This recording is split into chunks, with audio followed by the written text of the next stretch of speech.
So yeah, if Cassandra, if you're ready, we could go ahead and jump in, no pressure, to our next presentation. Yeah, okay, fantastic, great. So once again, our next presentation is Student Research Workshops, Successes, Failures, and Our Next Steps by Cassandra Nieves, and her pronouns are she, hers. So I'll go ahead and hand it over. Thank you. Great, thank you. Let me.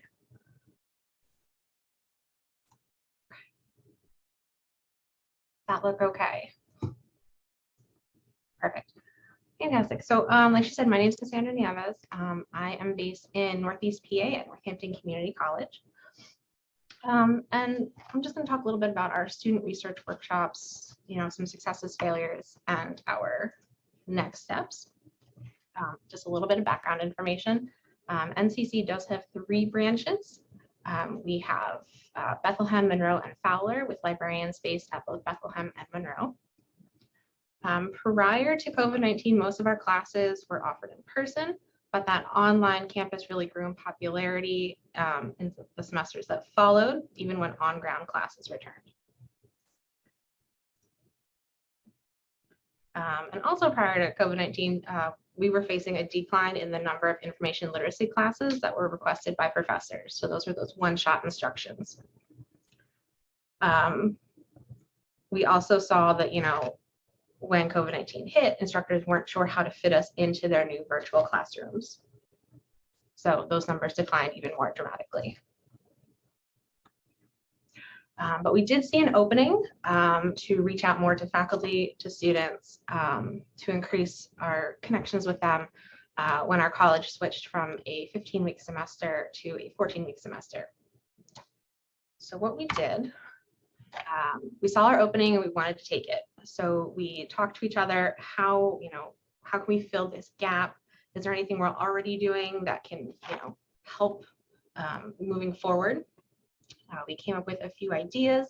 The one we really liked the most was our research workshops.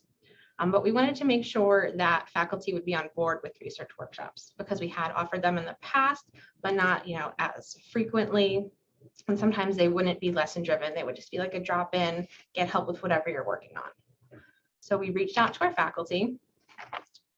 And we essentially just wanted to know, is this something you would be interested in offering your students as either extra credit or just as in place of having a one-shot session? The majority did agree that that's something they would want to send their students to. Some of them would want it as, instead of the one-shot instruction, some would want it in tandem with. So the librarians got together again. We evaluated the different types of classes that we'd had for one-shot instruction in the past year or two. We broke into groups. We created our different presentations, and we created marketing material, anything from blog posts, Instagram posts, and our marketing department even put our workshops on the college-wide event calendar, which really helped us. Our different technologies, we do have SpringShare lib apps. So we were able to utilize those, but there are free programs that work just as well as LibCal and LibWizard. And for our surveys that we sent to students after each workshop, we used Project Outcome for Academic Libraries Toolkit.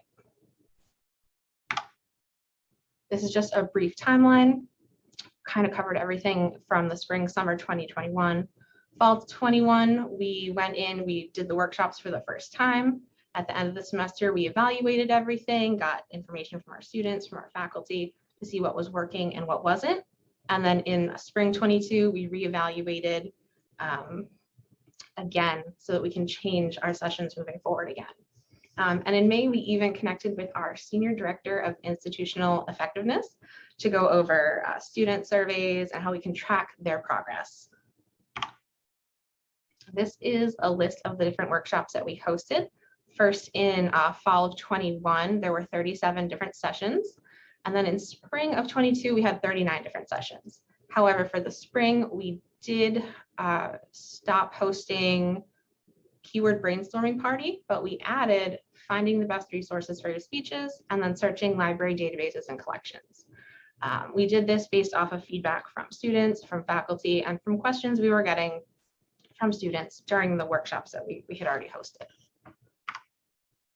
This is just a little information about our registrations, signups, things like that.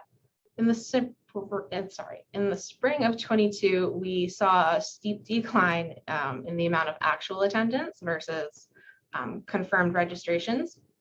Part of this, I think, is due to troubles with getting our emails together and the lower attendance that we just see as an institution in the spring semester. So a few reflections. The first thing that we have realized after almost a full year of doing this is that the number of workshops being held is not really sustainable based on our other workloads. So we need to adjust that moving forward and find other ways to get this content out. We learned that the faculty were maybe not as concerned as the need to make up any lost class time as a result of the switch from 15 weeks to 14. And some actually had activities already in place that they just kind of ramped up. We saw that faculty were interested in workshops, but they didn't always find out about them until it was the last minute or too late. So we are revamping some of our marketing timelines to help get people in the door. And we learned that because our marketing department did help us get our information on a broader calendar. So we're thinking, is there any other department that we can partner with to really like amp up the workshops? 1 minute left. Okay, so next steps. This summer, we are moving some of our workshops to self-paced content using LibWizard. We are using our research guide statistics to determine the best day and time to hold live sessions, because that is something that we have struggled with. And then to reassess our assessment piece alongside the Director of Institutional Effectiveness. And that should be happening hopefully later this month. And then in late summer and this fall, we're gonna do the workshops. We're going to do better targeted marketing to better engage our faculty and students. This is just a list of additional questions that were on that faculty survey. And then just reading further information and an acknowledgement to my amazing co-workers at NCC, because this would not have worked without them.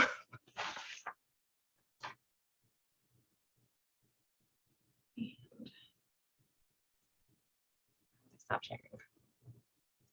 That's all I have. If anyone has any questions, my contact information is on the screen, and you should have more information as well.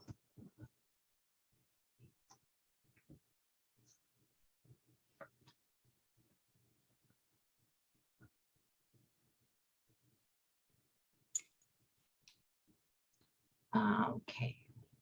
We do have one question. Okay, great. Looks like Kristen said, for live sessions, we noticed that if we try to do activities with breakout rooms, we lose attendees. What's your experience? I have not personally had a session large enough where we needed breakout rooms. It's always been under 5 students, unfortunately. But I have seen that when I've been in other classes. I think it just comes with the territory. Maybe I've noticed when I go into the room more, they'll maybe say, but I don't have an answer for that one. Sorry. See.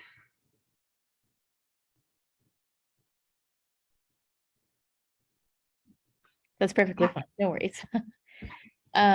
We see another one. Even if you can't get faculty to schedule workshops, maybe you can convince them to require students to attend one or more workshop in addition to class, rather than a substitute for class time. What do you think about that? That might work. We have asked faculty to maybe offer extra credit, like just 1 or 2 points. It won't take a whole lot to get the students motivated to come. Because all of our sessions are now virtual, we did try in person and virtual, but the in-person sessions were just not working for us. So we're trying to think of some sort of like other motivational factor. We've talked about maybe implementing a badge system, come to XYZ, get your library badge, things like that.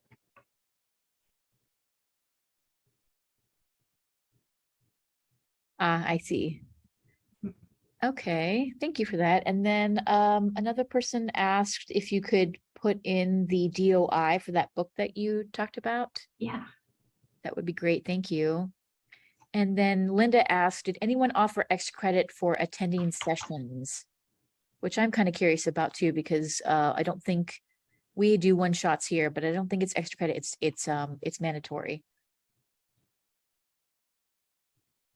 So for the workshops, if it was in addition to class time, some of them would offer extra credit, but if it was just us coming to do a traditional one shot, then it wasn't extra credit. It was just you're expected to be there.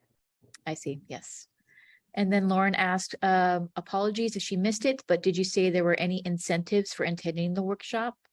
Outside of the potential extra credit that faculty would offer, not really. That is, again, it's something that it's on the list of things that we need to think about for moving forward and how to get more students in the door.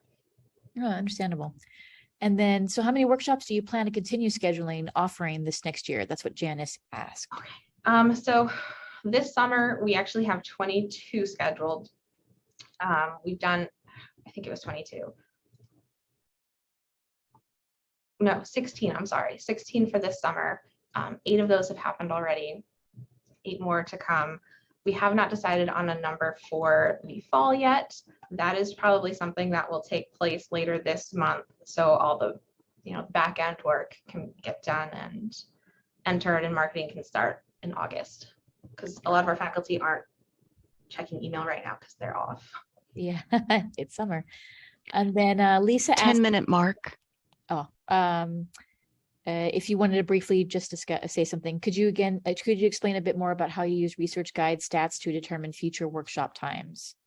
Okay, so we are looking at when students are using particular research guides.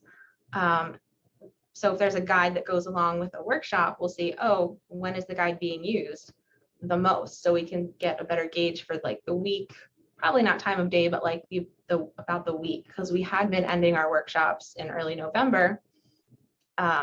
Most of them in early November, but now we're seeing a lot of use like right before Thanksgiving. So now we're reevaluating, how much further do we push these out?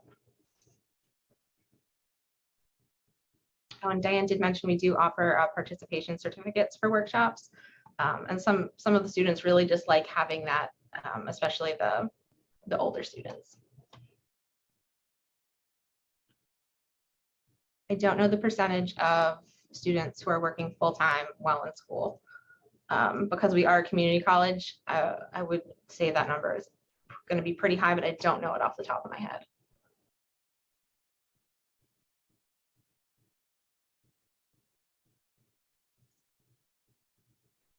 I think that was everything. Any last questions for Cassandra? No? Well, thank you so much. This was wonderful. Really appreciate it. Yeah. Yeah, as someone said, thank you for a very informative session. Absolutely.